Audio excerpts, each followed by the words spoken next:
isn't always peace. My life changed, honestly, in 6 minutes. We've braved the belly of the beast. We've learned that we, the successors of a country and a time where a skinny black girl descended from slaves and raised by a single mother, can dream of becoming president, only to find herself reciting for one. Things just keep getting bigger and grander and brighter, and that's great, but I'm still adjusting to so much now, but I've been really grateful. Who's keeping you grounded? My mom, my twin, I mean, they're always my rocks, my dog too, Lulu, because to her, I'm still the same. Nothing's changed. I still have to pick up her poop. Notions of what just isn't always just. I had no idea what the poem was called. I was just writing it, and in my documents, it was like the inaugural poem, very descriptive. And I didn't know what the title was. And it wasn't until I had, honestly really finished the poem that I looked at that line that said, the hill we climb, if only we dare. And I was like, that's it.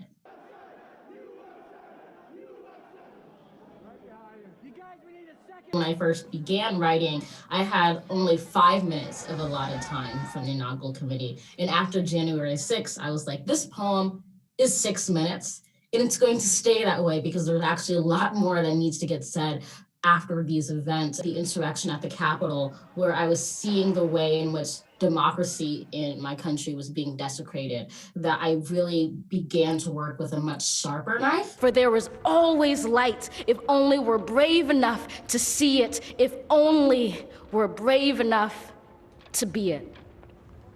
I want to talk about bravery and the bravery to speak out. How important do you think it is that women of color today feel free to express their opinion, however uncomfortable it might be at times for others to hear?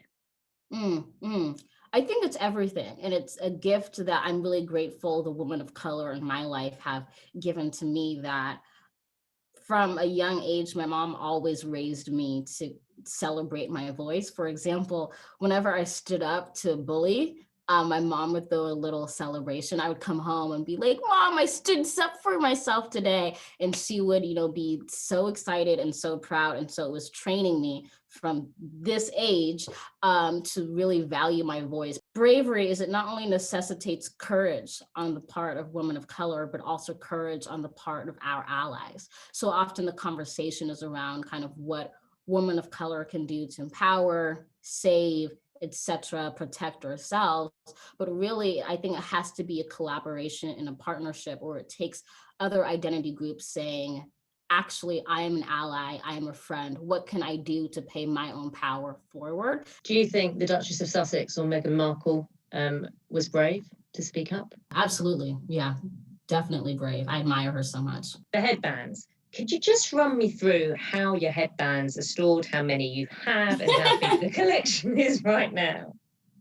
I'm so bad with storing them because I keep dropping them. I'm like, Amanda, this is why we can't have nice things. I had a few headbands before the inauguration, and obviously I wore one then, and now I've been shipped like the country's collection of headbands. I have so many, and so I keep them in my closet, like in this mini tower, and it's really great, but I have to be careful with it now because if I wear any of those dozens of headbands, people see me and they're like, that's Amanda Gorman.